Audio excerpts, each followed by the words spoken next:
Hey, this is David McLaughlin. Thank you for listening to the Modern Leader podcast today. I'd like to ask you a favor, but don't worry, it's free. If you can do us the favor of wherever you listen to this podcast, whether it's YouTube or Apple or Spotify or Amazon or wherever else, if you can go out there and rate it for us, just give us a nice high rating. And if you even better, leave a comment telling what you love about the show, that really helps us and it doesn't cost you a dime. Okay, let's get to the program. Shalynne Jackson is just a wonderful person. I'm really happy you get to listen to her today. We're going to talk about reimagining inclusion, diversity, equity, and inclusion. It's very political right now. It's very controversial. We're going to try to depoliticize a little bit and just talk about what it is and what it isn't. And in the meantime, we have a fun conversation. I know you're going to love her. Get ready to meet Shalynne Jackson, the modern leader.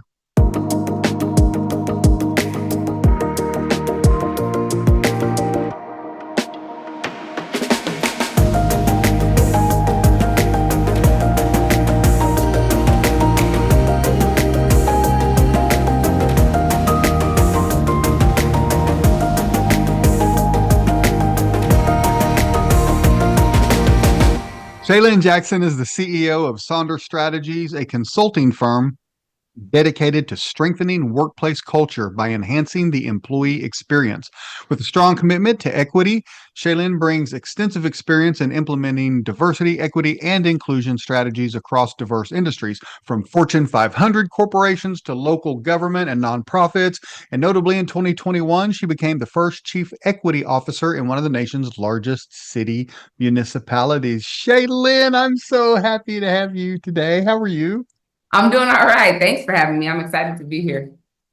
I am too. You and I have known each other for, I can't even remember how many years.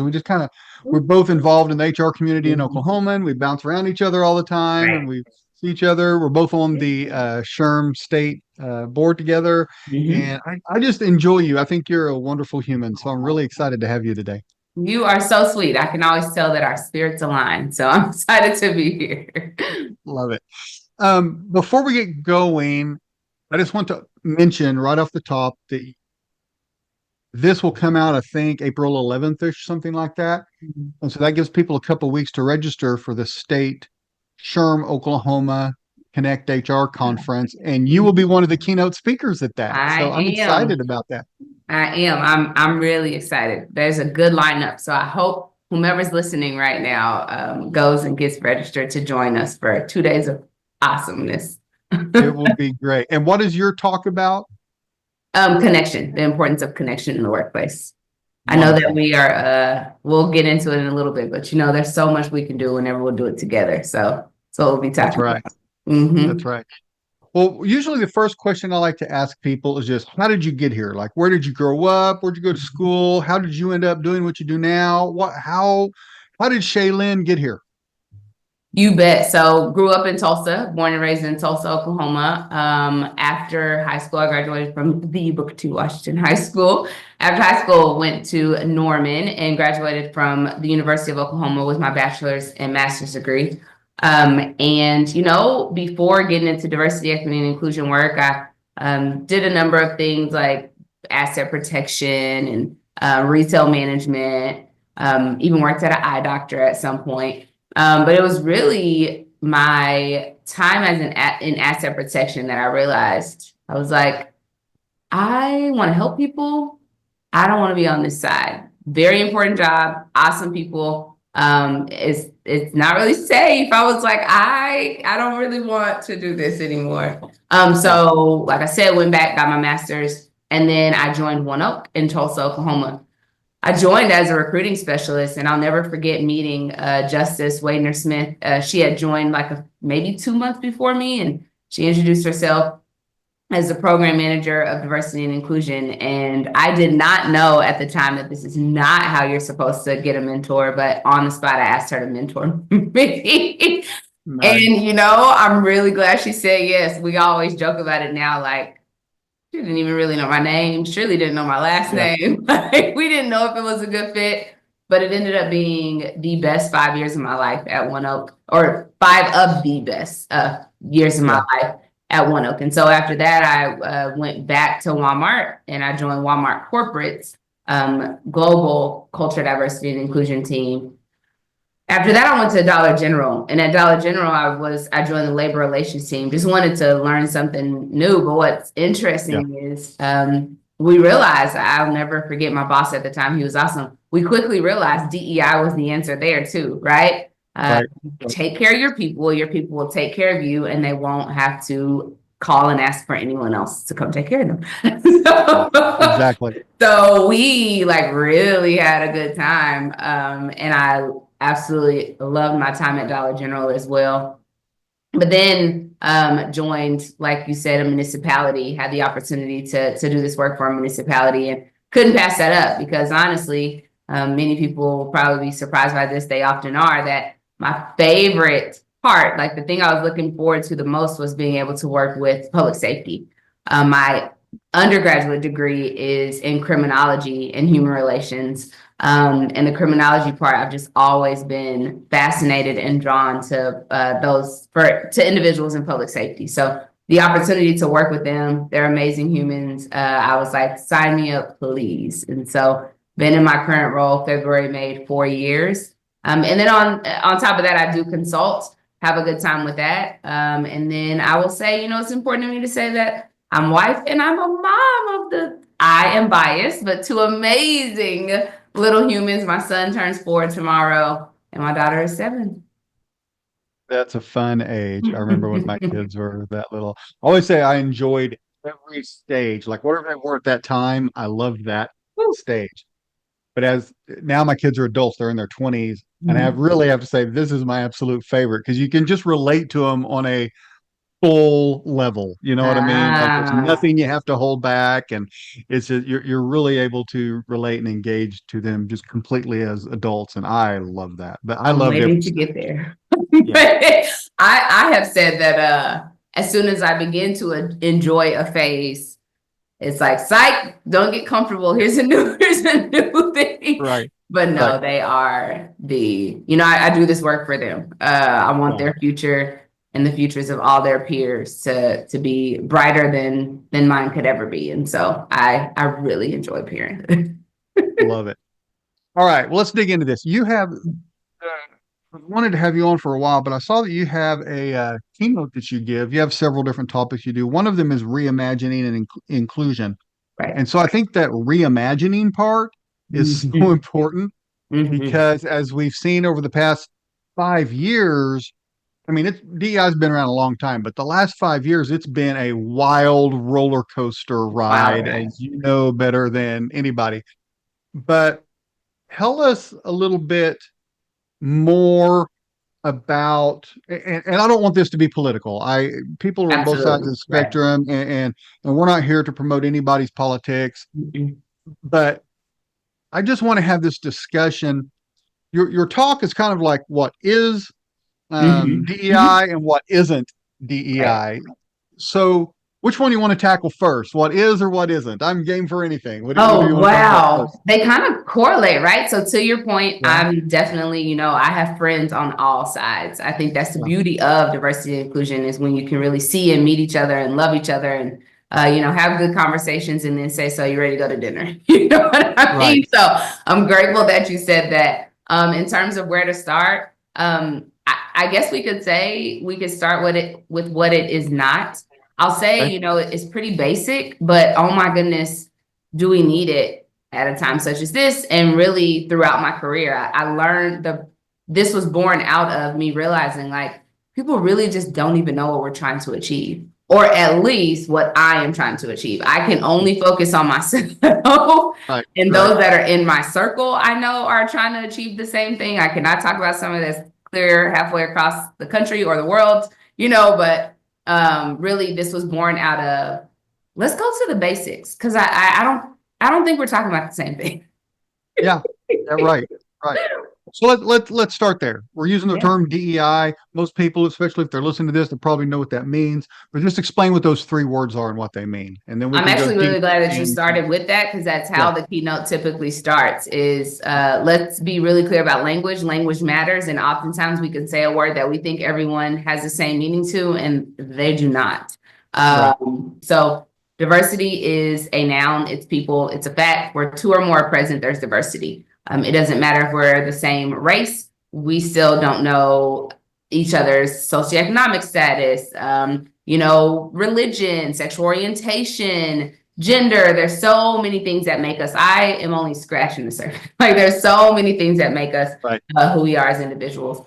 And so diversity is the noun.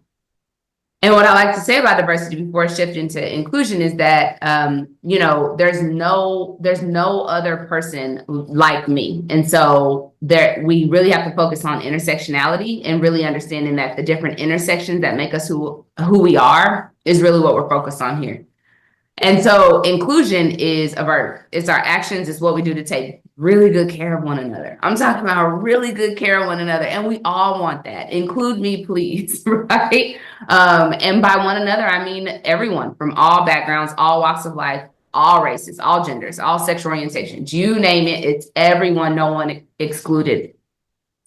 When I talk about the E, I like to talk about two E's. Oftentimes we confuse or believe that equality and equity are the same thing, and they are not. With Right. equality, I like to tell people to cheat. The first 5 letters of the word, equal, right? So equality is about giving us the same thing. And sometimes that's exactly what we need. And then other times it is not what we need at all.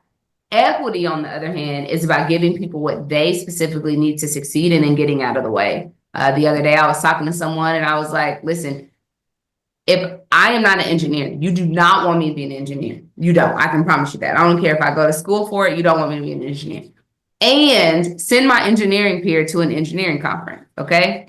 But my HR peers, send them to the conference with us in May because we all deserve to go to that conference. So a lot of times Right. people even think of equity as like something big and unfair. And the truth is, like, we all need different things, whether it's as basic.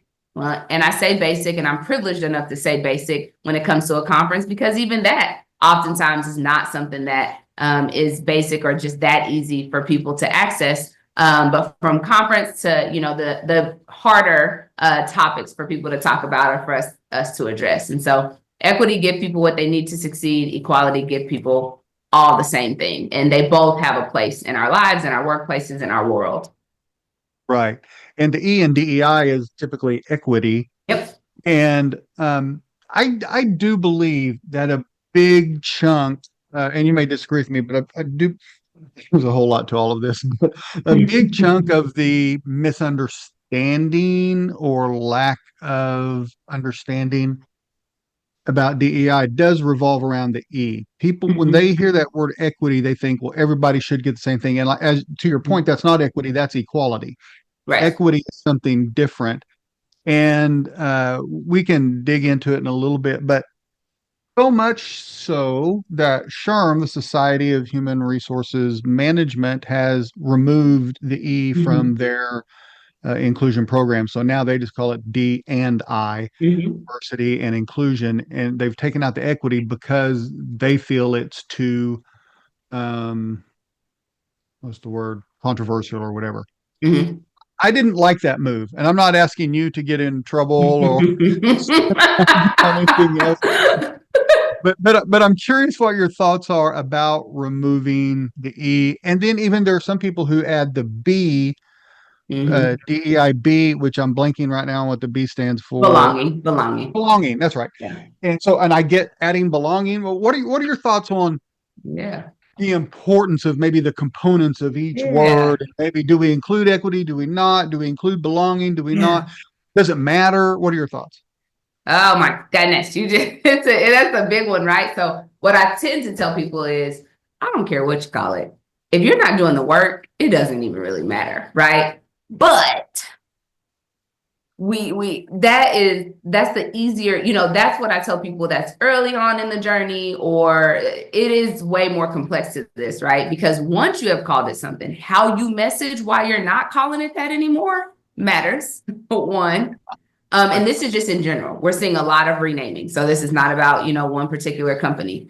I know of companies that have decided to rename, but that does not change their commitment to the work. They're still doing the work. I also know of people that said we are doing away with it. It really, I can't say that I can give one answer that fits all of the scenarios that we're seeing happening right now. Because what's really, really important is what's the heart of the leaders that are making this decision, and ultimately, how are you caring for your employees? I don't care. Again, I don't care what you call it. Are you ensuring that every single employee, and I'm really stressing every single, because in the work, how I do the work, it is not to ostracize not anyone in the, and does every single person in your organization feel seen, valued, respected, and heard? If so, you can call it culture work. You can call, and I know that's a word right now that's hot. Like, you can call it a lot of things. This is what I will say is that I am very active. Like you said, we met through SHRM.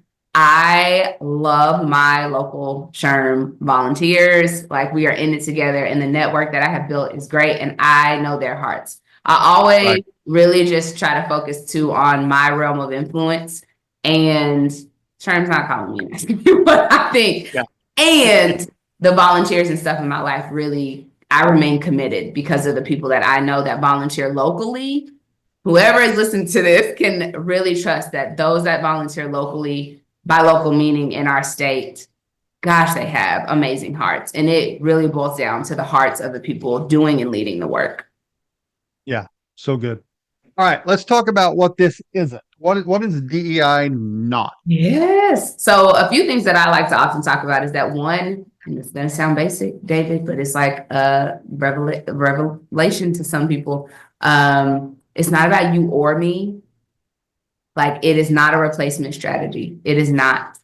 At least I want to be really clear there. I'm talking about how I do the work and those that are in my circle of influence. This is not a replacement strategy. I would never sign off on something like that. We need each other. We need one another. I also often say this is not about special handouts. Like, I really don't even like to talk in extremes. Many people, the majority of people, do not want to be hired strictly based on their identity.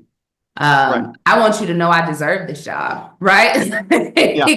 I want you to know and believe that I belong here, because oftentimes when at least it is perceived that something is given to you, then you have to work 10 times harder to prove that you belong. I don't want to do that. Yeah. So I told you, don't hire me to be the engineer, okay? Oftentimes too, we talk about that this is not about changing beliefs. I just gonna say it. I born and raised Christian and still am a very devout Christian. No one can change me and my heart and what I believe, what I have been raised to believe. And for me, this is not about changing anyone's beliefs. Really, for me, you said I can get real. I believe that I'm not comparing myself to Jesus, because I fall short daily, hourly. Okay. And I believe he was the first D&I practitioner. Yeah. He would go to places we won't go. He would talk to people we won't talk to. And he really modeled what it looked like to love all people, period. Like, full stop, that's the sentence. I feel that I was told to love, not if someone agrees with me, not if I can, convert someone. It was to just show Christ-like love. And that is what I try to do. I want to be really clear. I am human, all flesh, okay? But for me, this is not about changing beliefs. It's about respecting that there are diverse beliefs and really trying to see each other. And then this is not, so tied to what you said earlier and tied to that, this is not about political correctness at all. A lot of times people will be like, oh, D&I's in the room. You can't say that. If I like to say I'm pretty cool. I like to say I'm pretty cool, pretty easy, pretty chill. And if you can't say it around me, you probably shouldn't be saying it. Right? Yeah. I'm pretty easy. And then a number of other things like this is not about, affirmative action, reverse discrimination. I actually don't even like that term. I genuinely do not like that term because automatically reverse discrimination. I don't like discrimination. Yeah. And I don't like the term because we all know what it is. We already know who the reverse is. You automatically have an image when I say that. And that's what's problem. Yeah. That's the problem with the world right now is that like it's that image in your head versus everyone else. And that is not what this work is about. Because even that very image of your head, it's like an iceberg. You only see about 10% of that. We do not know what is underneath the waterline when it comes to an iceberg, and all people belong in this. All people belong in this. And then, I like to say that it's not really the golden rule. People love to say, treat people how you want to be treated. But the truth is, David, as cool as I think you are, there's probably a number of things you don't want me to do for you that I would want done for me. Right. Even marriage would be easier if that was how things went, right? Right. So do I believe we start with the golden rule? Sure. But ultimately we end up at the platinum rule, treating people how they want to be treated. But I can't do that without a relationship. So I have to start at the golden rule. And this is what I'll wrap this point up with is if people would, okay, let's take the golden rule. Say it was about the golden rule. I can promise you that most of the things that's happening in the world, in the workplace, just typical interactions. I'm not even talking about the really big things. People would not be okay if it was done to them. I can promise you that. Like, not enough people are really sitting here like, would I be okay if somebody talked to me like that? Would I be okay if somebody sent me an email like that? Would I be okay if somebody, repetitively said these words to me? No. Right. So I know that was a lot, but we really just dig into like, this is not what this is about. It's really about taking care of people because we all want to be taken care of. Right. And I think the way you just described all that and framed all that, in my mind, and other people may feel differently, but in my mind, what you just said really goes to the idea of equity. Mm-hmm.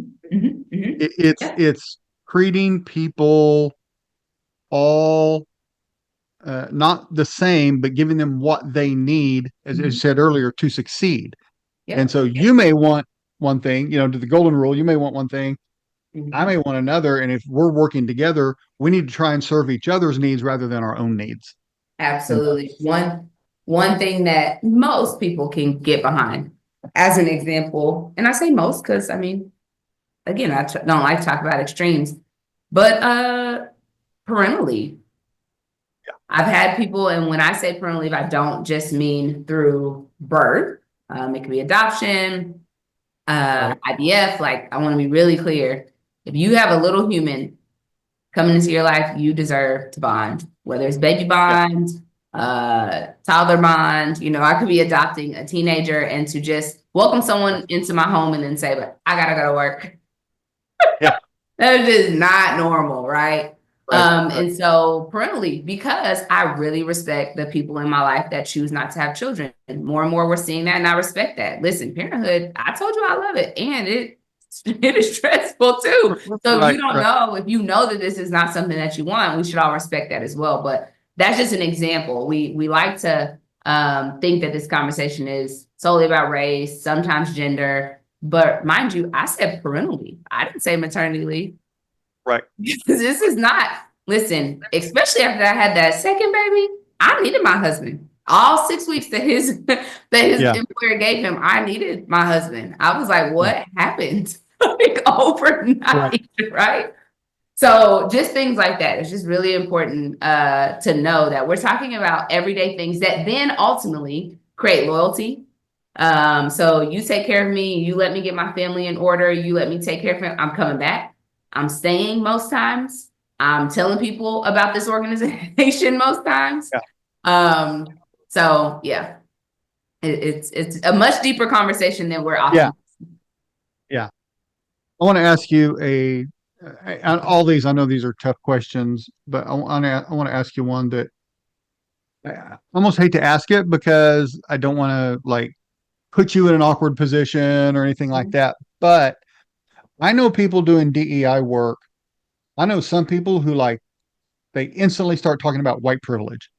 Mm. And then I know others who are like, I won't even use the term white privilege. As a middle-aged white guy, um, I feel like it's abundantly obvious that I have white privilege, right? I don't know how people. So I'll say this before I ask you the question.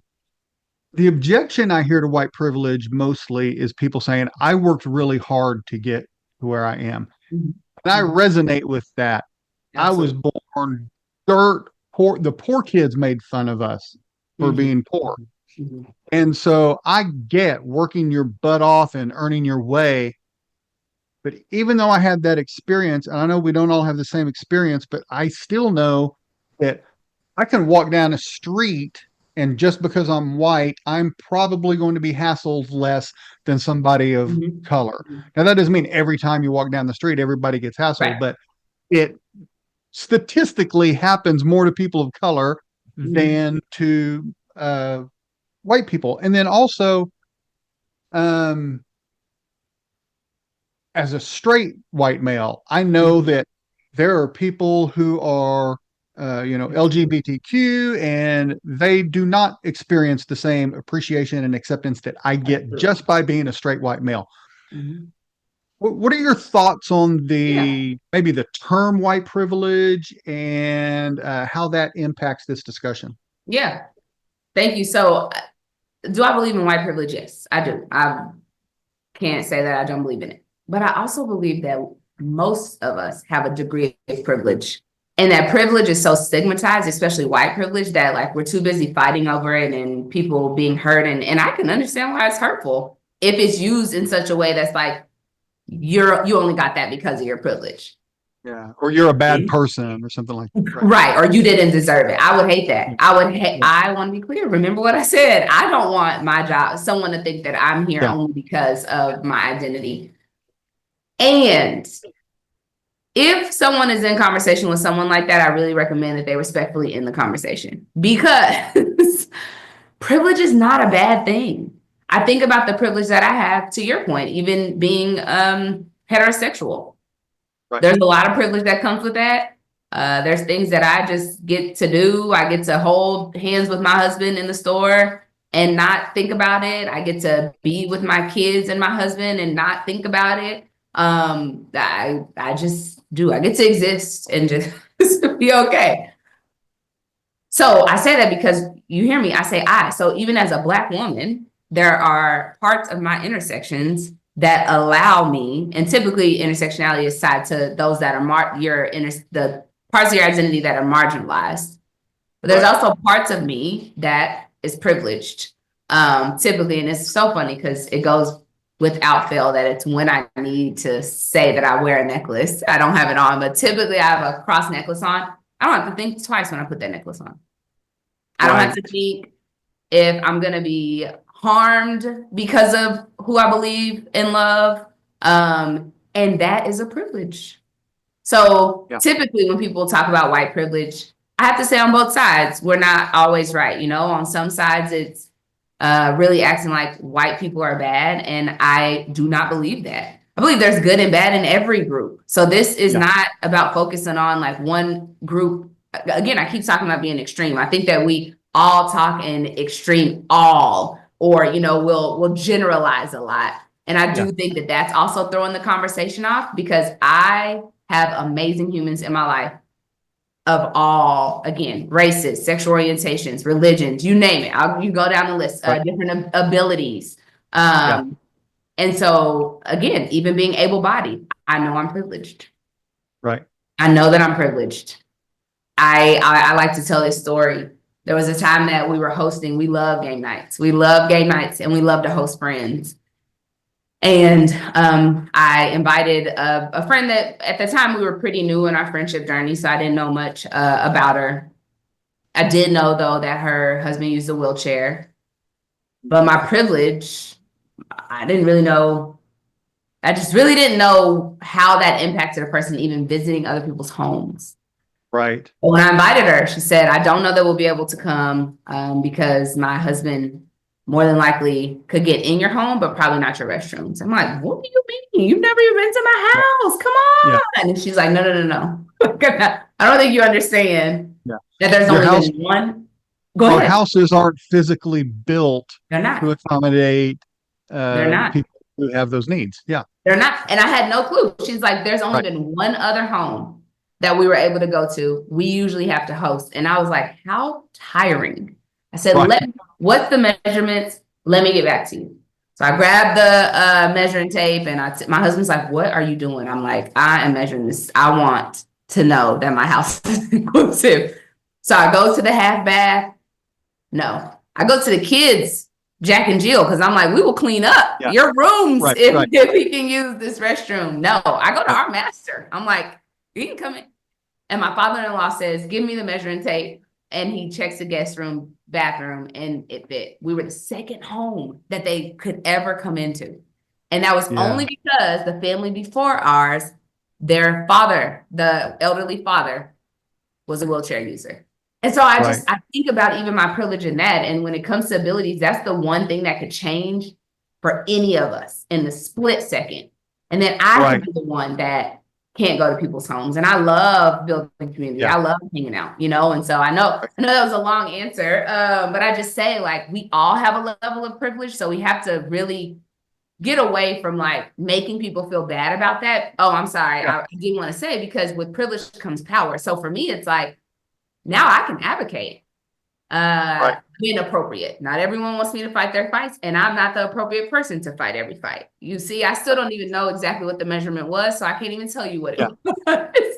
Right. I'd just like to say that too. Like, for me, it's like, wow, I have a privilege at this moment that I can offer and extend to someone else. Let me try to do that. It kind of even goes into sponsorship, which I won't go down that tunnel right now, but it's like I get to sponsor other people when it's a part of my identity that's privileged.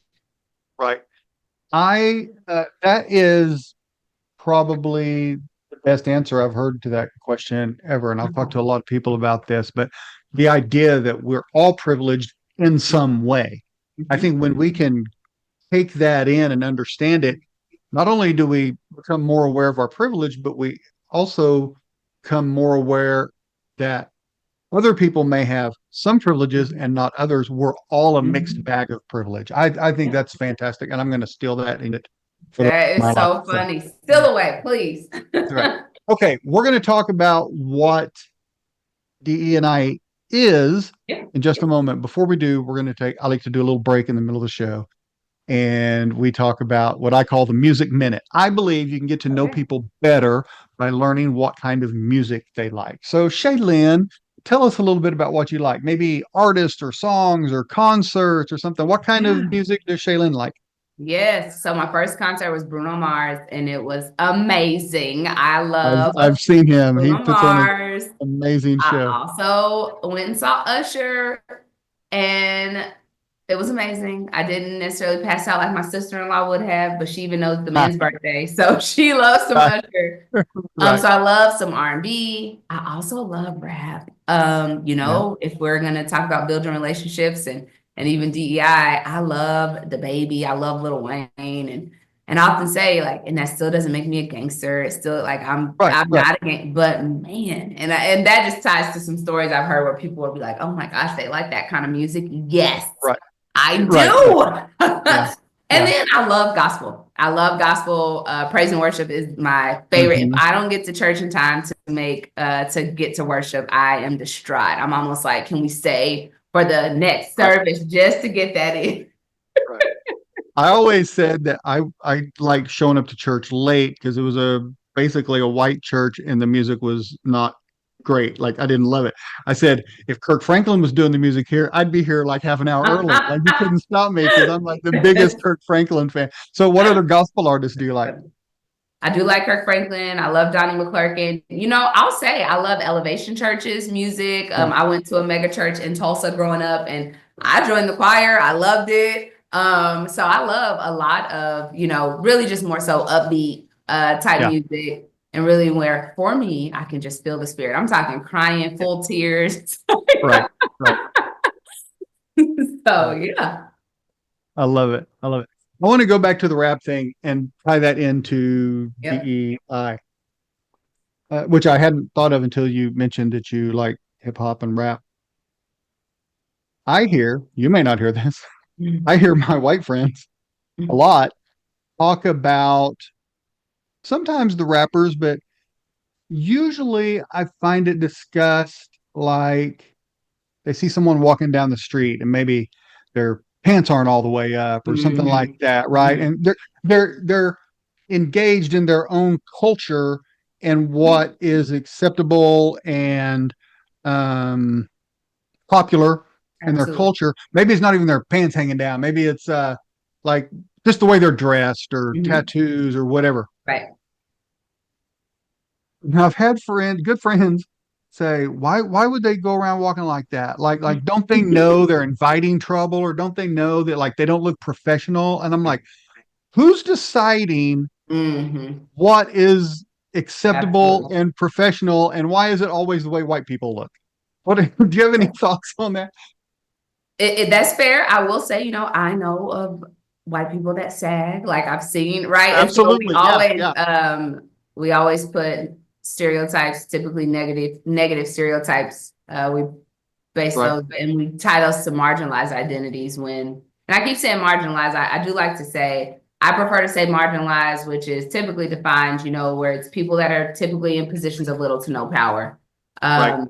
And so just throwing that out there, but marginalized people. But the truth is, like, there's people in all groups that does all the things. You know what I mean? Like, Yeah. whether it's listen to rap or whatever that may have you. There was a time that I was working for an organization, and these are the things that people have to think about. It was a rural location for this organization, or yeah, this organization had many different satellites, um, sites. Right. Yeah. And they were oftentimes in rural locations. And they moved a Black family out to a place that was no one really looked like this family.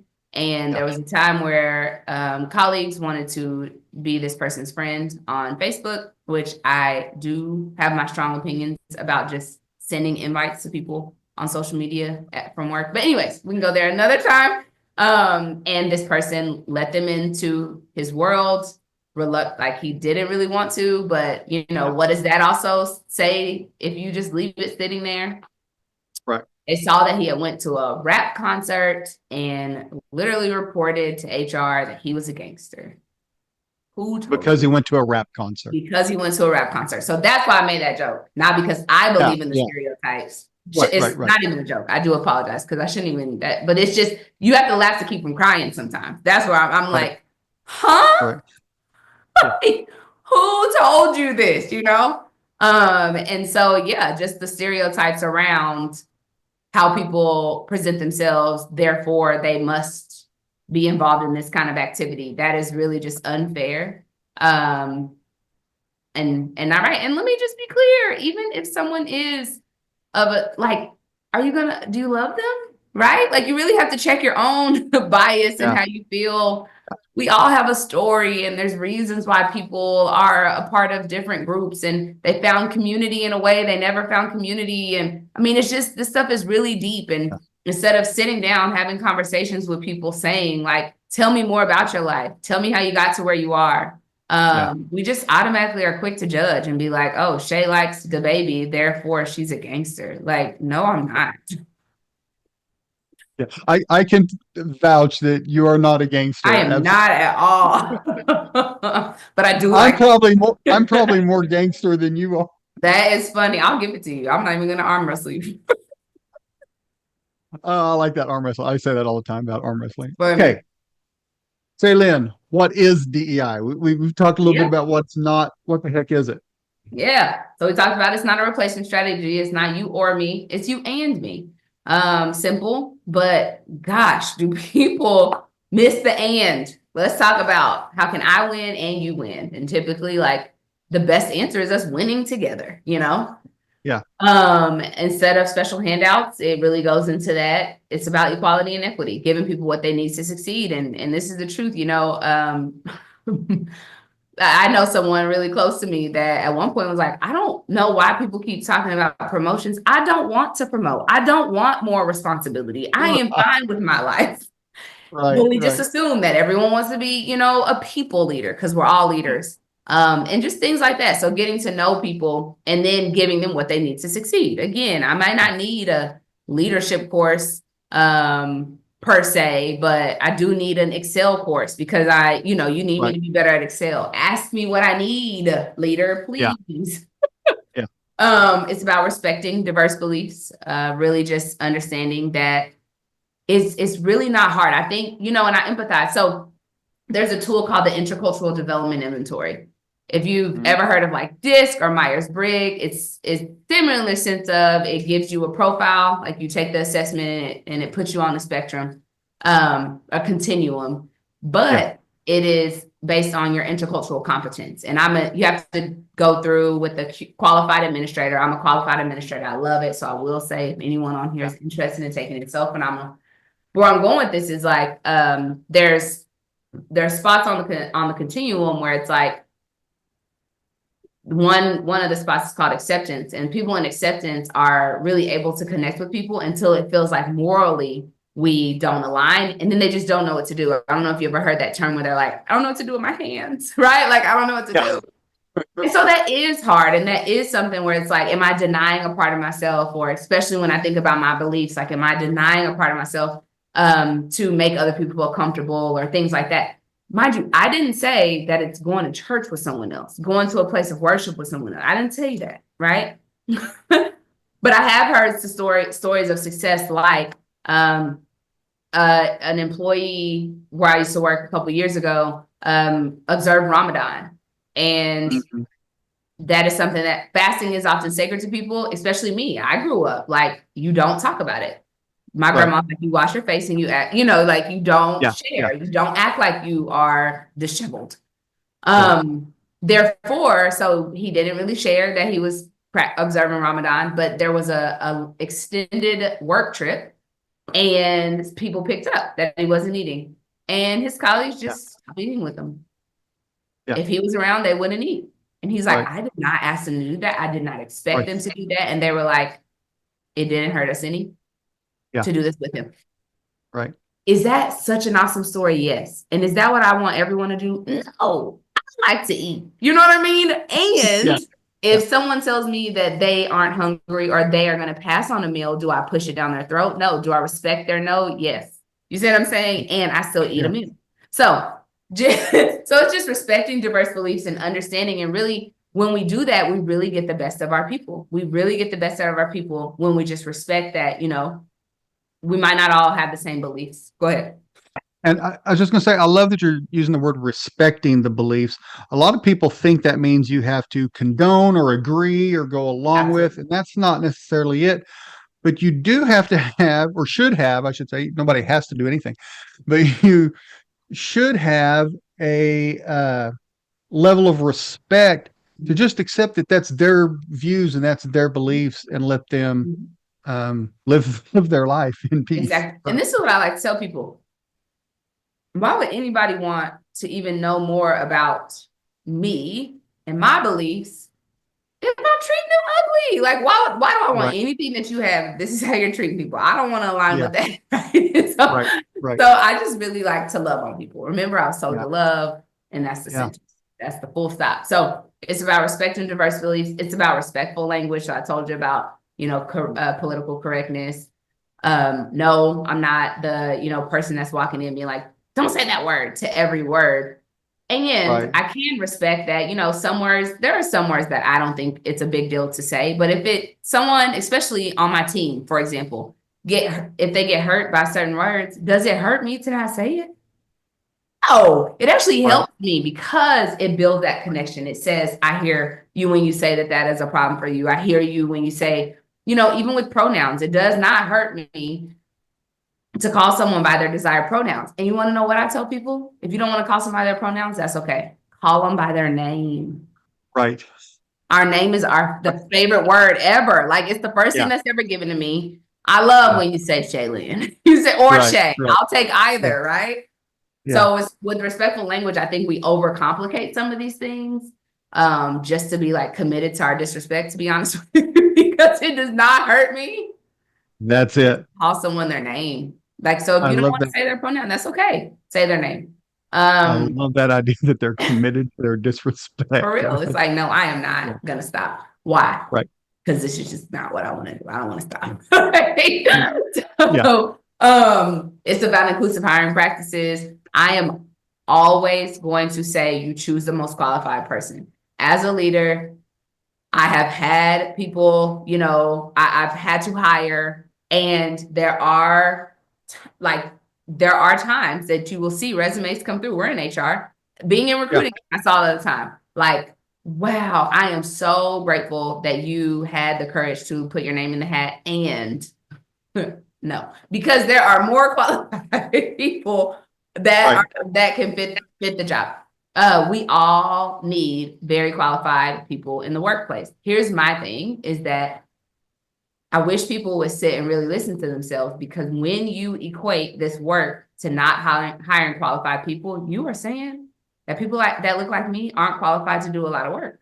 And That's that is exactly mind right. blowing. Yeah. That is mind blowing. Like, I will never forget, there was a time where someone said that DEI was about hiring a bunch of Black people. And my question was, what's wrong with hiring Black people? I do want to ask that. But who said that? I personally have never looked at numbers and said, hey, you need about 10 more. You Yeah. need to hire Yeah. 10 more.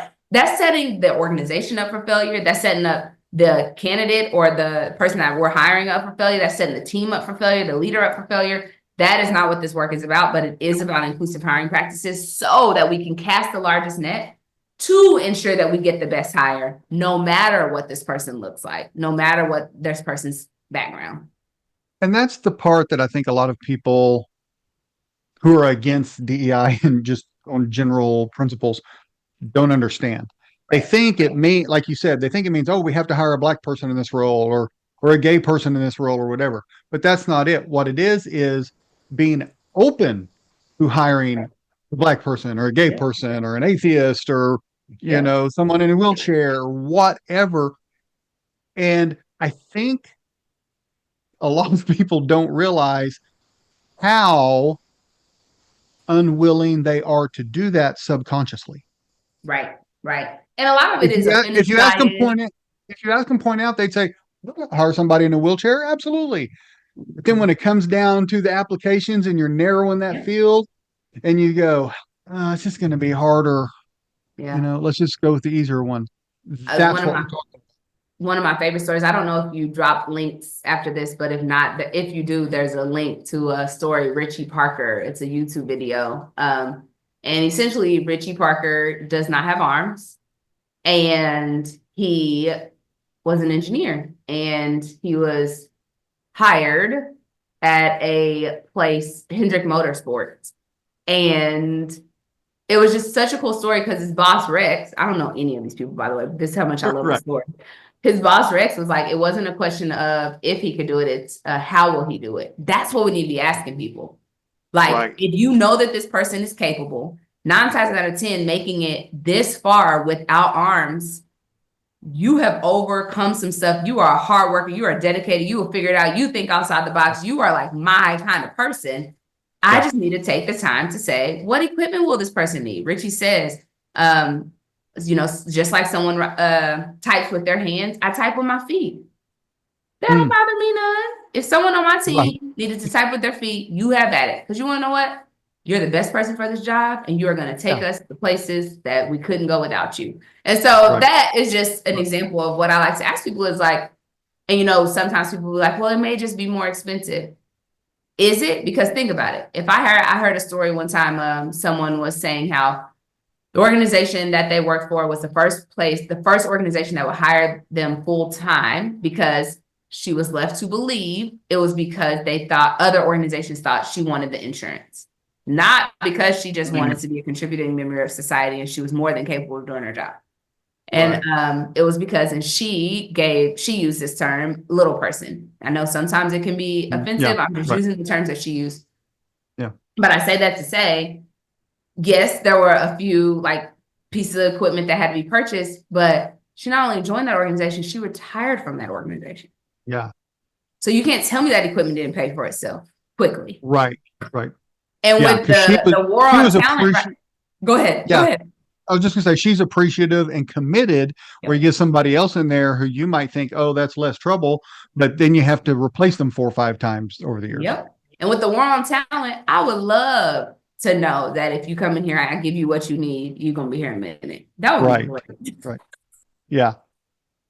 Yeah. So it's about inclusive hiring practices. And then the last thing that I already told you about the platinum rule. I just really have to say the reason why I keep that it's not about reverse discrimination in my talk is, one, to share how much I don't like that term, like I said. Yeah. But to say it's the absolute opposite. It's relational. Get to know people. We are missing an opportunity to get to know people, to understand what it is that they need to succeed. And when we typically do, again, they stay longer, they're more engaged, we get better ideas out of them, better products out of them. You name a number of things if we would just get to know our people. Yeah. And we're running out of time, but I want to ask you something about that. As you said that, it just popped in my brain.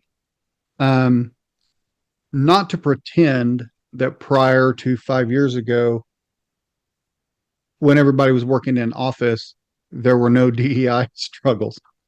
But do you think that, we've got a lot of people went out on remote work. Now they're bringing them back in. So we've got this hybrid stuff going on and all that. What do you think from a DEI perspective and getting to know people? What's the impact of that remote and spread out and workforce? I'll be honest. I mean, so my husband works remote. I wouldn't have been able to take the job if he couldn't have went remote. So I'm very grateful. He's in IT. And I mean, the truth is, like, sometimes he's up in the middle of the night talking to his India team. So even if he was in an office, he still would have to talk to them remote, and it's really about teaching people best practices to carve out that time to build relationships. Let me be really clear. I love to be in person with people. And I also can be intentional about, just, hey, setting some time where we can just hop on just like we would in a break room. If we are a team that's in different states, can we just hop on during lunch and eat like that, right? Like, I think we overcomplicate this, and we often write the rules for the bad actors.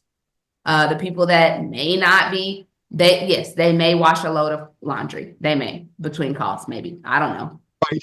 But I bet you, and I know for a fact, because I witnessed it with my husband, I don't agree with this, but and not like with him, but just fundamentally, you get way more than 40 hours out of that man. Absolutely. And I'm not saying overwork your people. I'm just saying the fact is, he, like I said, middle of the night, and then he's up 8:30, on a call. And so I really think that we overcomplicate this. And then what I also like to say is, because we as leaders oftentimes struggle to have difficult conversations with the bad actors, we punish everybody. Manage performance. Right. Somebody doesn't know how to, they are breaking some rules. Either let them go if that's what, your policy says, or bring them back. But why we all got to come back? Right. Yeah. I'm with you. Shalynne, we're going to do 5 quick questions, a new way we've been ending the program. But before I do, is there anything you want to say, just kind of to wrap all of this up? I just want to say, whoever's listening to this, I love you. Like, I genuinely, even when people are really mean to DEI practitioners, they forget that we're human, or maybe they remember and don't care. I don't know. But what I like to tell people is, I'm doing it for every single human, even the person that absolutely believes they hate me in the work that I do. because the truth is, if you would just have just a 5 to 10 minute conversation with me, you'll see my heart, and you'll know that there's no way that myself and most of my peers want to see you fail. I don't want to see anyone fail. Really just spend time getting to know people, build relationships, and just really lead with love and empathy, and ask yourself, is this what I would want in this situation? In terms of how we're treating our, employees and our neighbors and things like that. And most times the answer is going to be no. And then we can course correct, though, Yeah, if we have the self-awareness. So I love you. Whomever's listening to this, I love you. And I hope I see you at our conference. I love it. Okay, let's ask these 5 quick questions here, and then we're going to let everybody know how to get in touch with you. Shalynne, do you have a guilty pleasure TV show you like? I will say that not just one, but for me, I really like true crime. I Okay. love true crime. So you give me a 2020 documentary or something, and I am like, I can only listen to when my kids are in bed because I don't want to pause. Right. Right. Right. Right. I have been seeing this little meme thing going around lately. I saw one today where it shows this guy and he says, "My wife's been really irritated with me lately, and she's watching a lot of true crime. I don't know if those two things are connected or what, but I always I find that funny." love true crime. Um, if anywhere in the world, if you could live anywhere in the world for 1 year, 365 days, where would you want to live? Ah, you know, I have a friend that just moved out to Portugal and loves it. Mm, So maybe there, but just 1 year, like you said, because I love yeah, my family. But right. probably there. Okay. Um, what's the last book you've read or movie that you really loved? Book or movie that you Ooh. really loved? The book that I'm reading right now that I'm loving is What My Bones Know. It's Ooh, Yeah. It's really, I was told that it's like The Body Keeps Score, but it's a little easier to read if you're not into like scientific stuff. yeah, yeah, yeah. So it's really giving me, and then I will just say I have not read it, but I've bought it for friends, and we have a friend that told us about a mutual friend that told me about Let Them. Another Yeah. mutual friend just last night, Kelly Potter, sent me Yeah. an insert out of Let Them. So that is what's next for me, and I already love it, and I haven't even opened it. Let Them Nice. by Mel Robbins. This has become one of my favorite questions, and I have to say that I'm disappointed that nobody yet has said "Modern Leadership" by David McLaughlin. So Oh I'm gonna man. keep So swinging. I I'm was gonna gonna keep. say, in my defense, when you asked about TV shows, I was like, and when I'm not listening to the Modern Leader podcast, I'm listening to Sword and Scale, which is a true crime podcast. Okay, so give me I some points love it. there. Thank you. I love it. Was that 3? Let's see. Do you have a hidden talent? No, different one. You mentioned you like having games. What's your favorite board game or card game? Oh, oh gosh. Let me say, I really like Phase 10, but my husband does not enjoy Phase 10. We just What is like, it called? huh? What It's was a it called? card game though, Phase 10. Oh, okay. I don't You know. know what? Let me actually tell you. My favorite board game is called the American Dream Experience, but that's Yes. the workshop. Yes, it's a training that we give for DEI to have these conversations And that based is on. that is wildly popular and successful, by the way. So if somebody wants a creative way of talking about DEI, it's American Dream Experience, right? With Yes, yes, Shay. that's So be sure and check that out. my. Yeah, that's a good one.